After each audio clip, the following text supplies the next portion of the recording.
இந்த உலகத்தின் அனைத்து படைப்புகளையும் மண்ணிலிருந்து உருவாக்கிய கடவுள் ஏற்ற துணையை மட்டும் மண்ணிலிருந்து உருவாக்கவில்லை. அல்லையா சொல்லலாமா?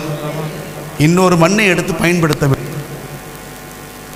ஆதாமையே மூலப்பொருளாக பயன்படுத்துகிறார் அப்படின்னா அவர் உள்ளுக்குள்ள ஒரு கான்செப்ட் வச்சுக்கிறார்.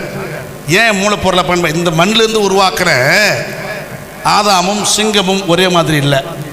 இந்த மண்ணிலிருந்து உருவாக்கின ஆதாமும் புளியும் ஒரே மாதிரி இல்லை. ஆதாமும் புளிய மரமும் வேப்ப மரமும் ஒரே மாதிரி இல்லை. ஒவ்வொன்றும் கான்செப்டில் ஒவ்வொன்றும் அந்தந்த அடையாளங்களில் மாறுபடுகிறது. ஆனால் ஏற்ற துணை ஒரே மாதிரி இருக்க வேண்டும். இதுதான் கடவுளுடைய விருப்பம். ஒரு ரவை கூட, கிராமத்தில் சொல்லுவாங்கள்ல, ஒரு ரவை கூட பிசுறு தட்டக்கூடாது. யாருக்கு? கணவனுக்கும் மனைவிக்கும் ஏற்ற துணையாக இருக்க வேண்டும்.